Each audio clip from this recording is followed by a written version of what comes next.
অত মনেও নেই। লিখো ডট গুণন, ডট গুণন অথবা স্কেলার গুণন।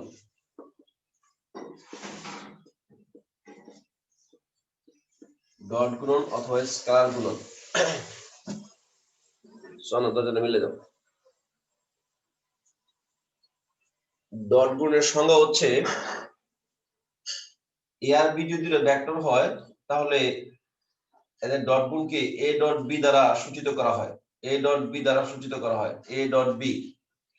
এটা কিন্তু সংজ্ঞা, ঠিক আছে? এই কথাটা কিন্তু কোনো প্রমাণ নাই। এ ডট বি সমান এ বি কস থিটা। এখন তোমার কাছে মনে হচ্ছে এটা কেমন কথা, এটার প্রমাণ নাই। দুইটা ভেক্টরের ডট গুণন ভেক্টর দুটার মান এবং তাদের মধ্যবর্তী কোসাইনের গুণফলের সমান, কোসাইন অনুপাত গুণফলের সমান। এখন এরকম কি হওয়া সম্ভব নেই যে স্যার সূত্র আছে প্রমাণ নাই? এরকম একটা এক্সাম্পল আমি দিচ্ছি। আমি আবার বলছি, এটা কিন্তু সংজ্ঞা, এটা হচ্ছে সংজ্ঞা, সংজ্ঞার প্রমাণ নাই। বৃত্ত কাকে বলে? একটা নির্দিষ্ট বিন্দুকে কেন্দ্র করে সমান দূরত্ব পথে যেটা চলবে সেই পথটাকে আমরা নাম দিচ্ছি বৃত্ত। এটা হচ্ছে ডট গুণনের সংজ্ঞা। এরকম নিউটনের মহাকর্ষ সূত্রটা কিন্তু সংজ্ঞা দিয়ে আসছে, F equal to কত G into m1 into m2 ভাগ d স্কয়ার। সে কি বলছে? দুইটা বস্তুর আকর্ষণ বলের মান বস্তু দুটার ভরের গুণফল এবং মধ্যবর্তী দূরত্বের বর্গের ব্যস্তানুপাতিকের সমান। এবং প্রমাণ নাই যে আবার তাও না, প্রমাণ আছে। আমরা যদি দুইটা বস্তু বর্গে গুণ করি, দূরত্বের বর্গ করি, জি এর সাথে গুণ করি, তখন দেখা যায় যে তার আকর্ষণ বলটা আসলে এফ এর সমান আসে। এইখানেও আমরা যদি এর মান বি এর মান cos θ গুণ করি তখন দেখবো যে আমরা a ডট বি এর সমান আসবে, কিন্তু এটাকে গাণিতিকভাবে প্রমাণ করা যাবে না। কোথাও দেখবেন কিন্তু কোনো প্রমাণ নাই। গোপন কথা আমি জানাই দিলাম, যেটার প্রমাণ নাই, এটা সংজ্ঞা। a ডট বি সমান ab cos θ, এটা কি সংজ্ঞা, ডট গুণের সংজ্ঞা। এটা সংজ্ঞার যুক্তি থাকে, প্রমাণ থাকে না। কি থাকে? সংজ্ঞার যুক্তি থাকে কিন্তু প্রমাণ থাকে না। এখন আমি যদি i ডট i কে যদি লিখি i dot i, i dot i লিখে নাও, i ডট i। তাহলে i ডট i কত আসবে? i এর মান যে শুধু i এর মান, i ক্যাপের মান ডট না, ইনটু cos θ, cos i এর সাথে i এর কোণ কত 0 ডিগ্রি, i এর মান 1, শুধু i এর মান একক ভেক্টর, এর মান 1, এটার মান চলে আসছে কত? cos 0 মান 1, i ডট i এর মান 1, i ডট i এর মান কত আসছে? 1, i ডট i যেমন 1 আসছে, ঠিক j ডট j কত আসবে? 1 আসবে। আবার k ডট k এরা 1 আসবে। এমসিকিউ তে কাজে লাগবে। i dot i, j dot j, k dot k এদের মান 1। i dot i cos 0 degree, মাঝখানের কোণ হচ্ছে cos 0 ডিগ্রি, এভাবে মনে রাখবা, cos 0 মান 1। j ডট j মাঝখানের কোণ 0 ডিগ্রি, j এর সাথে j এর, y অক্ষের সাথে y অক্ষের অথবা x অক্ষের সাথে x অক্ষের কোণ 0 ডিগ্রি। যদি লিখি i dot j, i dot j, i এর মান 1, a dot b cos θ, i এর মান j এর মান, i এর মান j এর মান ইনটু cos i এর সাথে j এর কত কোণ? i এর সাথে j এর কোণ হচ্ছে 90 ডিগ্রি, cos 90 ডিগ্রি, cos 90 এর মান কত? 0, cos 90 এর মান 0। এইভাবে i এর সাথে j এর কোণ অথবা আই এর সাথে কে এর কোণ যদি 90 ডিগ্রি হয়, I dot J equal I dot K 90 degree, I এর সাথে কে এর কোণ 90 ডিগ্রি, পরস্পর লম্ব, সবাই তো পরস্পর লম্ব, এক্স ওয়াই জেড, আই এর সাথে জে এর কোণ অর্থাৎ এক্স এর সাথে ওয়াই এর কোণ, এক্স এর সাথে জেড এর কোণ, আবার জে ডট কে cos 90 মান 0, ওইখান থেকে প্রত্যেকটার মানে 0।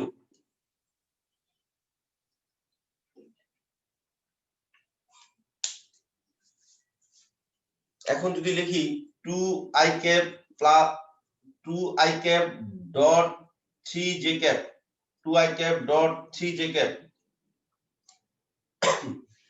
2i cap dot 3j cap, এটা হয়ে যাবে 3 দুগুণে 6।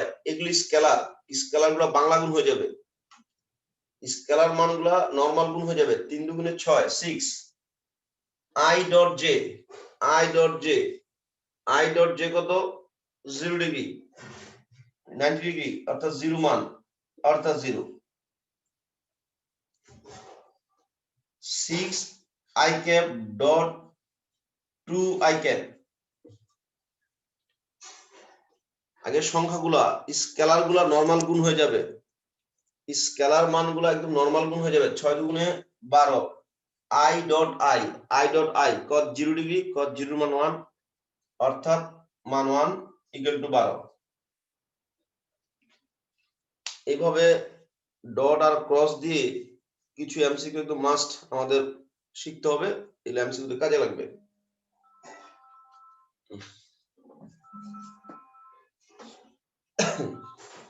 হ্যাঁ নজরুল ভাই, না ক্লাস নিতেছি ভাই।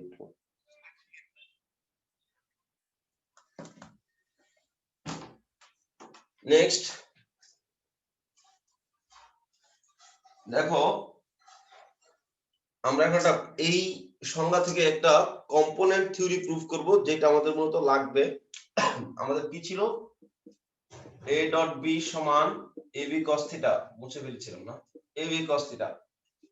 a সমান যদি এমন হয়, a সমান ax i cap plus ay j cap plus az k cap,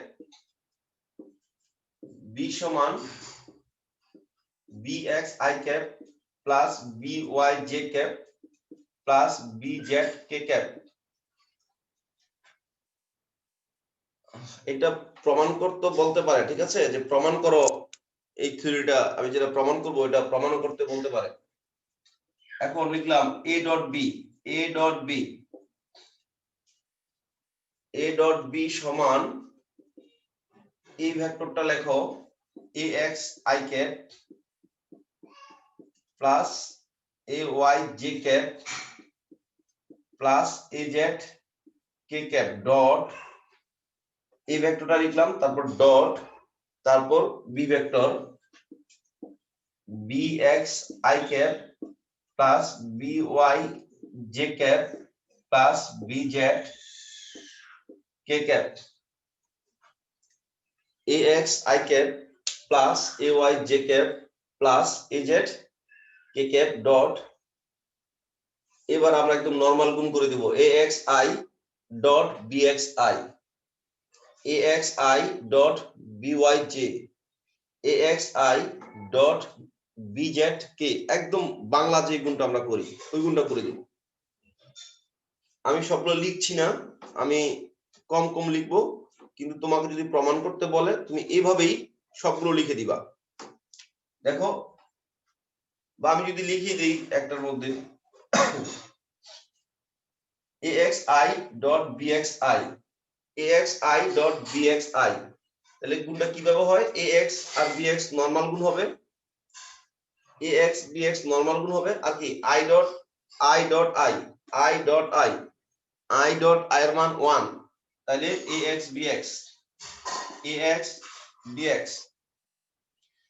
আমি কিন্তু এটা দেখাচ্ছি না, লিখে দিচ্ছি axi ডট bxi, তাহলে ax আর bx তো সংখ্যা, এরা নরমাল গুণ হয়ে যাইব, আর i dot i, i dot i এর মান 1 লিখি নাই, আবার axi ডট byj, তাহলে ax আর by গুণ হবে, আর i ডট j দেখাইলে পরের লাইনে 0 চলে আসবে,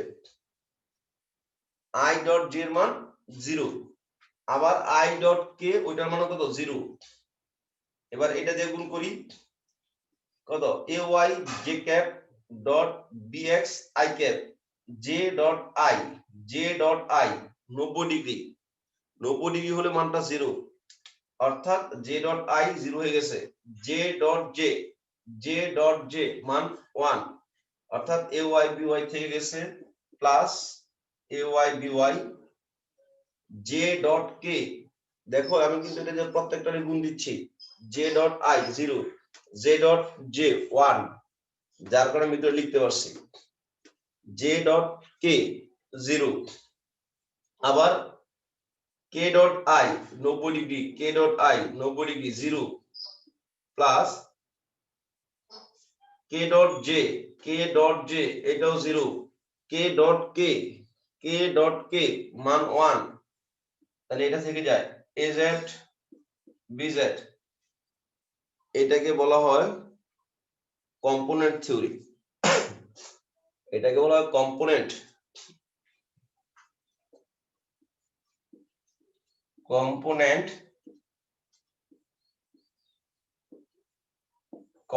থিওরি।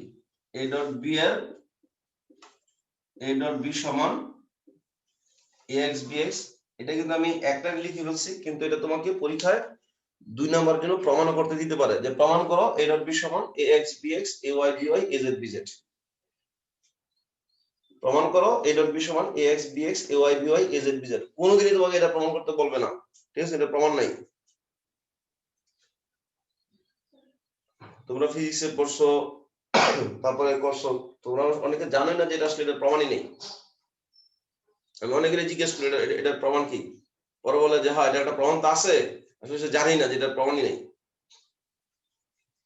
কিন্তু এই বইটাতে দেয় না, কোন বইতে দেখান তো, ওর কোনটাতে খুঁজে পায় না, তাহলে কি হবে, আসলে তো প্রমাণটা নাই কেন, প্রমাণটা তো আমি পারি, আমি কি তাহলে আপনি একটু লিখে দিন তো আমাকে, ও জানে না যে এটা কই থেকে আসছে, কোনগুলা প্রমাণ হয় কোনটা প্রমাণ হয় না। তোমরা বাস্তব সংখ্যায় পড়েছো ওই কি জানি বাস্তব সংখ্যার মৌলিক স্বীকার্যগুলো আর প্রমাণ নাই, মনে ছিল মাটি?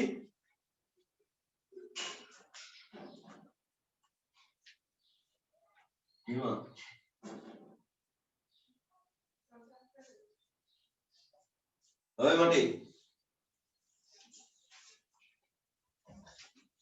স্যার ওর মাইক্রোফোন নষ্ট। মৌলিক স্বীকার্য যেটা ছিল, বাস্তব সংখ্যার মৌলিক স্বীকার্য, গুণের বিনিময় বিধি, গুণের অবেদক বিধি, সংযোজন বিধি, এই কথাগুলোর প্রমাণ নাই, ঠিক এই ডট গুণের এটার কোনো প্রমাণ নাই। ওই বিধি দিয়ে আমরা অনেক কিছু প্রমাণ করতে পারি, কিন্তু যে 7টা মৌলিক স্বীকার্য লিখেছিলাম বাস্তব সংখ্যার, আর একটারও প্রমাণ হবে না। আচ্ছা, তাহলে আমাদের এইটা প্রমাণে আসতে পারে যে a ডট b সমান, এটা প্রমাণ করো, এই কম্পোনেন্ট থিওরিটা প্রমাণ করতে আসতে পারে। তাহলে আমরা জাস্ট নরমালি লিখবো, আর i ডট i যেহেতু 1 জানি, এটা থেকে গেছে i dot j 0, i dot k 0, তোমরা এটা লিখে দিও আর কি, মাঝখানে গুণগুলো সব দেখাই দিও, তাহলে প্রমাণটা হইলো আর কি, নতুবা প্রমাণটা মনে হচ্ছে তুমি মুখস্থ লিখে দিছো। আচ্ছা, এখন এই ডট গুণন দিয়ে আমরা কি কি করব? ডট গুণন দিয়ে আমরা অসংখ্য কাজ করব। ডট গুণনের একমাত্র প্রথম কাজ হচ্ছে, ডট গুণনের প্রথম ব্যবহার হচ্ছে ব্যবহার, বানান ঠিক আছে আশা? জি স্যার ঠিক আছে বানান। 1 নম্বর কাজ হচ্ছে আমরা মধ্যবর্তী কোণ নির্ণয় শিখব, মধ্যবর্তী কোণ নির্ণয় শিখব। 2 নম্বর কাজ হচ্ছে আমরা অভিক্ষেপ বের করা শিখব, অভিক্ষেপ। 3 নম্বর কাজ হচ্ছে আমরা অংশক বের করা শিখব। অথবা উপাংশ বের করা শিখবো। 4 নম্বর কাজ আছে সমতলীয় কিনা যাচাই করব। আর অনেক অনেক অনেক কাজ হবে, ঠিক আছে। আমাদের আর আর ব্যবহার নাই, আমাদের মূলত 3টা 4টা ব্যবহার এই ডট গুণন দিয়ে আমাদের কাছে আছে। হ্যাঁ, ডট গুণের এই 3টা 4টা ব্যবহার আমাদের কাছে আছে। আমরা প্রথমত যেটা করবো সেটা হচ্ছে মধ্যবর্তী কোণ নির্ণয় করব। মধ্যবর্তী কোণ নির্ণয় করব। আমরা আজকে চমৎকার একটা জিনিস শিখাই দিব। চমৎকার একটা জিনিস শিখাবো।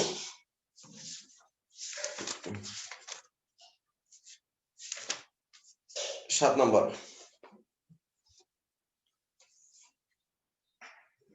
এগুলো সবগুলো একই রকমের অঙ্ক। স্যার একদম সহজ করে একটা আলোচনা করে দিই। সবগুলো একই রকম অঙ্ক। 7 এর 1 a equal to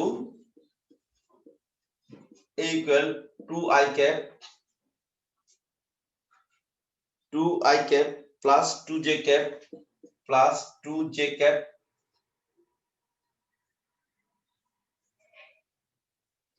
plus k cap. b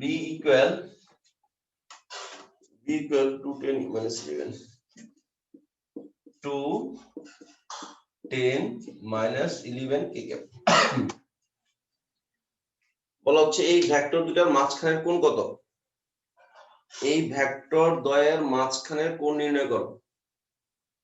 কোণ বের করতে গেলে আমাদের ডট গুণনের সূত্রটা লিখতে হবে। ওইখানে থিটা আছে, ওইটা আমরা লিখবো। a ডট b সমান ab cos থিটা। লিখে নিই মধ্যবর্তী কোণ থিটা হলে, মধ্যবর্তী কোণ থিটা হলে আমরা কি জানি a ডট b সমান ab cos theta. ab cos theta, a dot b সমান ab cos থিটা। আমরা একটু cos থিটাটা বের করে ফেলি। যে তখন থিটাটা বের করব, cos থিটা সমান a ডট b ভাগ ab, bus. a dot b ভাগ ab, cos থিটা সমান a ডট b ভাগ ab। তুমি a ডট b বের করতে পারো। a ডট b কিভাবে বের করব আমরা, ax bx এইভাবে গুণন হয়, ঠিক আছে। সূত্র দেখে আসছি, ax bx, x এর উপাংশ ইনটু x এর উপাংশ গুণন, y এর উপাংশ ইনটু y এর উপাংশ গুণন, z এর উপাংশ ইনটু z এর উপাংশ গুণন, ax bx ay by plus az bz। এই ডট গুণটা খুব সহজ, ঠিক আছে। ডট গুণটা খুব সহজ। তো এই যে ax bx এই দুটো গুণ হয়ে যাবে, এই দুটো গুণ হয়ে যাবে, এই দুটো গুণ হয়ে যাবে। তাহলে কি আসছে সেটা, a ডট b 2 ইনটু 2 2 দুগুণে 4 যোগ 10 দুগুণে 20 বিয়োগ প্লাস ইনটু মাইনাস বিয়োগ 11 কে 11, a ডট b সমান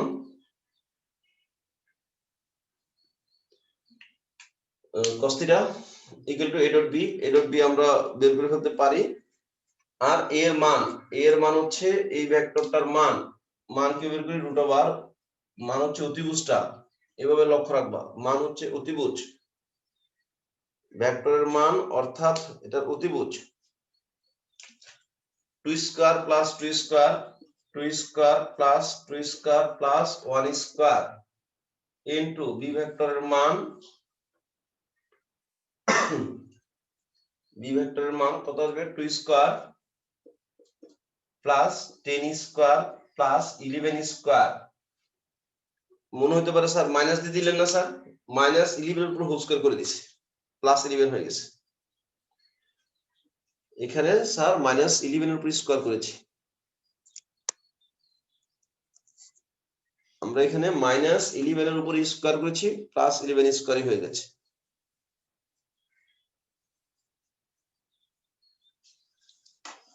তাহলে কত আসবে,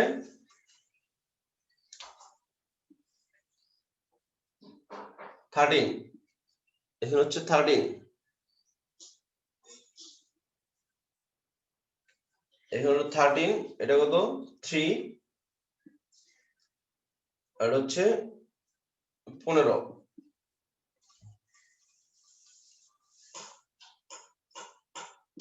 cos θ সমান 13/15, অর্থাৎ থিটা সমান cos ইনভার্স 13/45। আমরা এই মানটাকে কখনোই ডিগ্রিতে নিব না, এটা এইভাবে থাকবে, এটা মাথায় রেখো। অনেক বই দেখবো যে ডিগ্রিতে নিয়ে গেছে, অনেক বই ডিগ্রিতে নেয়নি, কিন্তু ডিগ্রিতে নিলে একটা ভুল হবে। তো দরকার নাই শুধু শুধু ক্যালকুলেটর হাতে নিয়ে এটাকে আবার ডিগ্রিতে নিয়ে মূল করার, এখানেই রেখে দিবা, ঠিক আছে? কারণ কোঅর্ডিনেটর একটা ভেজাল আসবে, তো কোঅর্ডিনেটর ভেজালটা ক্যালকুলেটর টিপলে সে বুঝবে না, ও উল্টাপাল্টা একটা মান কিন্তু দিয়ে দিবে। যেমন তোমরা ওই যে ইয়ার মধ্যে করেছো, কোথায় আর্গুমেন্ট বের করার মধ্যে tan θ সমান অনেক সময় কোন কোয়াড্রেন্টে যায়, কোয়াড্রেন্ট চেক করতে হয়, তুমি ক্যালকুলেটর টিপ দিলে তো তার এটা বুঝবে না, ও তো ঠাস করে একটা মান দিয়ে দিবে। বুঝছো কথাটা? আমরা কিন্তু আর্গুমেন্ট বের করার সময় কোয়াড্রেন্ট চেক করি, ঠিক আছে? কার্তেশীয় আর পোলার স্থানাঙ্ক বের করার সময় যখন এই থিটা বের করি তখন কোয়াড্রেন্ট চেক করি। সুতরাং এখানে কিন্তু তোমাকে যদি ক্যালকুলেটর টিপ দাও তাহলে কোয়াড্রেন্ট চেক করে আবার লিখতে হবে, তো দরকার নাই কিছু করার, আমরা এভাবে রেখে দিব, অল টাইম এভাবে রেখে দিব, চাই আসুক এভাবে রেখে দিব, cos ইনভার্স দিয়ে রেখে দিব। এখন দুইটা ভেক্টর দিলেই তুমি মাঝখানে পূরণ করতে পারবা, এবং এটা খুবই সহজ একটা জিনিস। এখানে একটা ভেক্টর অক্ষ তিনটার সাথে কেমন কোণ উৎপন্ন করে, এটা দিয়ে একটা এমসিকিউ হয়, প্লাস একটা বোর্ডের কোশ্চেনটা খুব গুরুত্ব দেওয়া হয়। আমরা এটাকে আগে একটু সহজ করে বুঝাই নিই।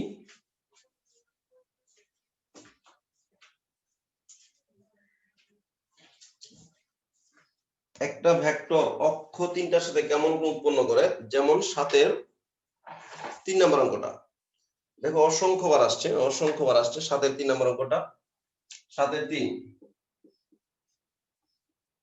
ভেক্টর নাম দিয়ে দিলাম, ধরি এ সমান 2i cap plus 2j cap plus কত, sorry 2i cap minus j cap minus j cap 2i cap minus j cap plus 2k cap plus 2k cap 2i cap minus j cap plus 2k cap. এটা অক্ষ তিনটার সাথে কেমন কোণ উৎপন্ন করে, ভেক্টরটা অক্ষ তিনটার সাথে কেমন কোণ উৎপন্ন করে তোমরা কি দেখতে পাচ্ছ? এটাকে আমি খুব ইজিলি এমসিকিউর জন্য এখন বুঝাই ফেলবো, তারপর আমি অঙ্ক করে দিব, সমস্যা নেই। আমার একটা কলম দরকার, দাঁড়াও কলম নিই।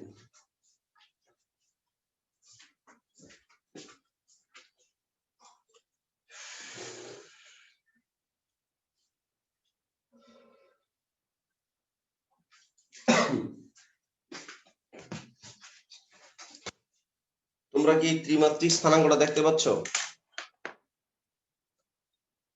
জি স্যার। এটা হচ্ছে এক্স, এই হচ্ছে ওয়াই, আর এই হচ্ছে উপর দিকে হচ্ছে জেডটা, দেখা যাচ্ছে না? সোজা করে নিচ্ছি, হ্যাঁ এখান থেকে দেখা যাচ্ছে স্পষ্ট না? এই হচ্ছে এক্স, এই হচ্ছে ওয়াই, আর এই হচ্ছে জেড। ভেক্টর তো একটা বিন্দু, তাই না? এই হচ্ছে একটা বিন্দু, আর এই বিন্দু থেকে সরাসরি সংযোগ হচ্ছে ভেক্টরটা। এই হচ্ছে বিন্দু, আমার হাতের আমার হাতের এই হচ্ছে বিন্দুটা, হাতের এই পয়েন্ট হচ্ছে বিন্দুটা। এখান থেকে জয়েন্ট লাইনটা কি? জয়েন্ট লাইনটা হচ্ছে ভেক্টরটা। এখন এই হলো তোমার ভেক্টরটা, একটু মোটা দেখে নি, এই হলো তোমার ভেক্টরটা, ক্লিয়ার? এটা কি? এটা হচ্ছে ভেক্টরটা। এখন এই ভেক্টরটা দেখো এক্স এর সাথে কোণ উৎপন্ন করছে, এটা এই যে ওয়াই এর সাথেও করেছে, এটা জেড এর সাথে কিন্তু একটা কোণ উৎপন্ন করছে। একটা ভেক্টর কি করছে? এক্স ওয়াই জেড, এক্স এর সাথে একটা কোণ উৎপন্ন করছে, ওয়াই এর সাথে একটা কোণ উৎপন্ন করছে, জেড এর সাথে একটা কোণ উৎপন্ন করছে, করছে তো? হ্যাঁ, এই যে বিন্দুটা, এই বিন্দুটা এবং মূল বিন্দু সংযোগের হয়তো ভেক্টরটা। এখন আমাদের প্রশ্ন হচ্ছে সে এক্স এর সাথে কেমন গুণ উৎপন্ন করে, এক্স এর সাথে কেমন গুণ উৎপন্ন করে। এই ভেক্টরের মানটাকে আমরা বের করতে পারি না, পারি না? দেখো তো, এই ভেক্টরের মান বের করতে পারি? পারি স্যার। রুট করে দিলে ভেক্টরের মান চলে আসে। হ্যাঁ, রুট করে দিলাম, ভেক্টরের মান চলে আসছে। এই হচ্ছে ভেক্টরের মান। এটা অতিভুজটা, মাথা রাখবে, এটা অতিভুজটা। এটা হচ্ছে কি? এটা হচ্ছে অতিভুজটা। ক্লিয়ার? এটা কি? এটা হচ্ছে অতিভুজ। এই এনিকে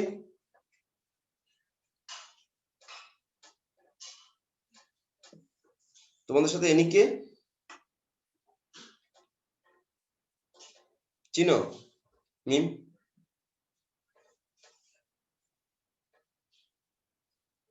না স্যার, আমি চিনি না। আচ্ছা, এখন এই যে অতিভুজটা আর এই হচ্ছে তোমার এই কোণটা তুমি বের করবা। এটা হয়ে যাবে ভূমি। এই এক অক্ষের উপাংশটা হয়ে যাবে ভূমি।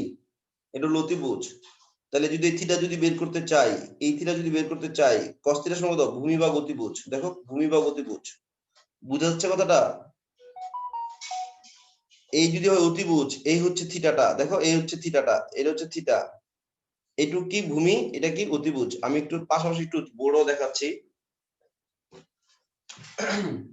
তোমরা একেবারে ক্লিয়ার হয়ে যাবে। দ্বিমাত্রিক রেখাটা দেখাচ্ছি। এই হচ্ছে ভেক্টরটা, এই হচ্ছে তোমার ভেক্টরটা,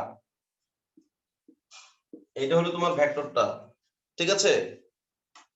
আর এই হচ্ছে এক্স এর দিকের উপাংশটা, এই হচ্ছে এক্স এর উপাংশটা, যেটাকে আমরা ax বলি। আর এই হচ্ছে থিটাটা। তাহলে এক্স এর সাথে সে কি কোণ উৎপন্ন করে, এক্স এর সাথে কেমন কোণ উৎপন্ন করবে, এটা বুঝার জন্য আমরা কি লিখবো? cos থিটা সমান, cos থিটা সমান এই এক্স এর উপাংশটা ax ভাগ কত? ভূমি ভাগ অতিভুজ। ওই ভেক্টরের মানটা কিন্তু অতিভুজ। এই ভেক্টরের মান বুঝা যায়? কথা কি বুঝতেছো? কিন্তু সূত্র না। তুমি দেখো, cos থিটা সমান কত? ভূমি ভাগ অতিভুজ। ভূমি কোনটা? x এর উপাংশটা হচ্ছে ভূমি। অতিভুজ কোনটা? ভেক্টরের মানটা অল টাইম অতিভুজ। ভেক্টরের মানটা অল টাইম তো অতিভুজ, ওইটা তো অতিভুজটা। তাহলে cos থিটা সমান কত? ভূমি ভাগ অতিভুজ। cos থিটা সমান ভূমি ভাগ অতিভুজ। আবার যদি বলি y এর সাথে কত গুণ উৎপন্ন করে, y এর সাথে যদি ফাই দেই, এটা যদি ফাই দেই, খেয়াল করো, যদি ফাই বলি, এটাই কিন্তু অতিভুজ, এটাই কিন্তু অতিভুজ। এইখান থেকে লম্বা আঁকলাম, এইটা ছিল তোমার y এর উপাংশটা, এটা ছিল তোমার ay সমান ভূমি ভাগ অতিভুজ। ভূমি কোনটা? ay টা ভূমি, ভূমি ভাগ অতিভুজ।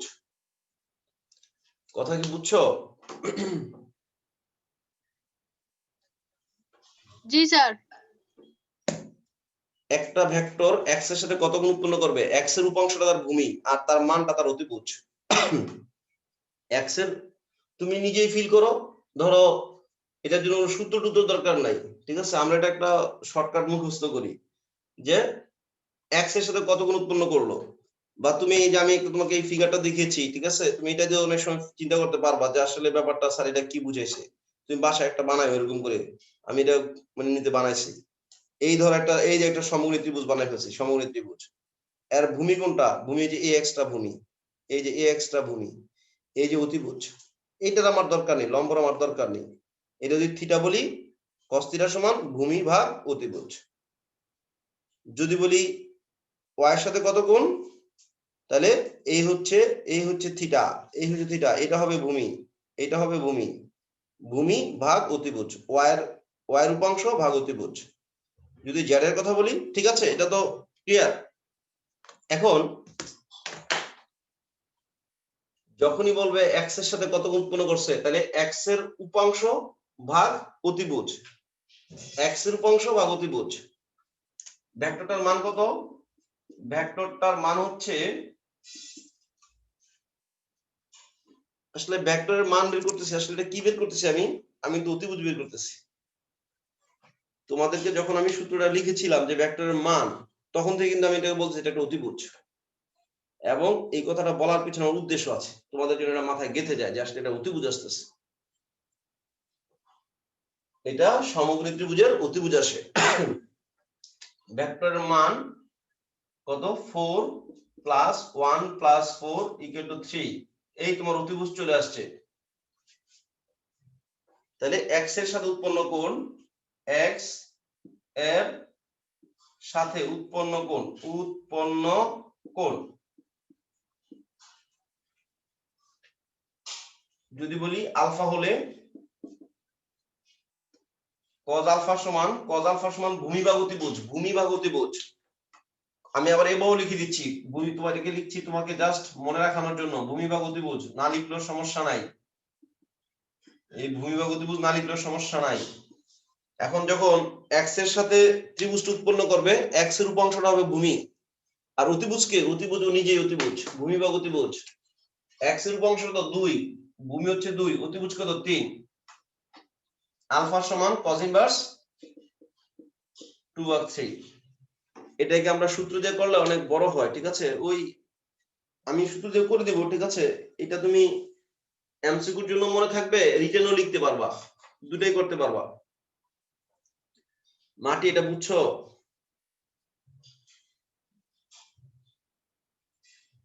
মাটি তো প্রভাব বুঝছো? জি স্যার। আলিমা বুঝছো?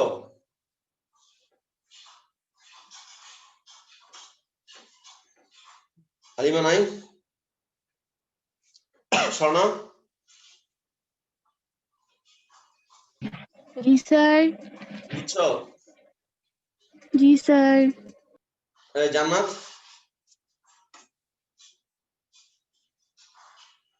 জি স্যার বুঝছি। y এর সাথে কোণ, y এর সাথে কোণ যদি আমি বলি বিটা, y এর সাথে কোণটা বিটা হলে cos বিটা সমান আবার ভূমি ভাগ অতিভুজ। এবার ভূমিটা কি হবে? বলো দেখি। y এর উপাংশ। y এর উপাংশটা কত? -1 ভাগ হচ্ছে কত? ভাগ হচ্ছে অতিভুজ 3, অর্থাৎ বিটা সমান cos ইনভার্স -1/3।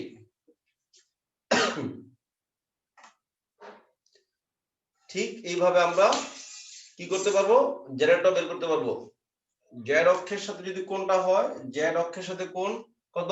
বিটা হলে cos, ওটা গামা দিতে হবে না, একটা তো বিটা দেওয়া হয়েছে, cos গামা সমান ভূমি ভাগ অতিভুজ 2/3,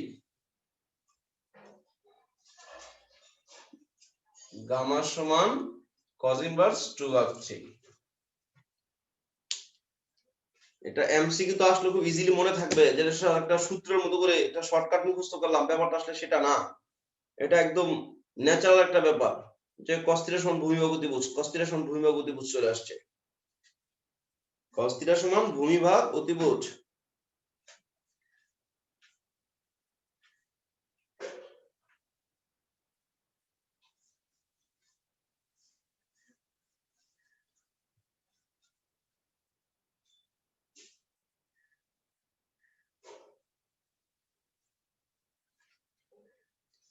পারছো এটা?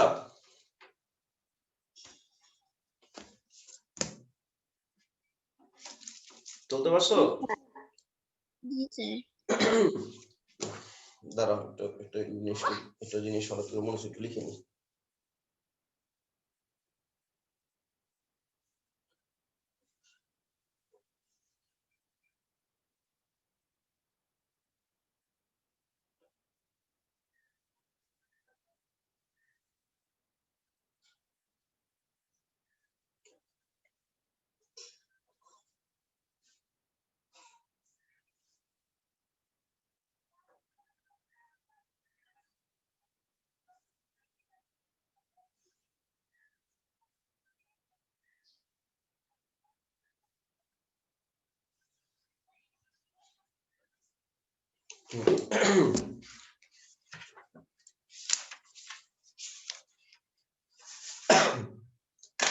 তাহলে এটাকে এইভাবে থাকুক, এটাকে আমরা অনেক সময় এইভাবেও করি, ঠিক আছে?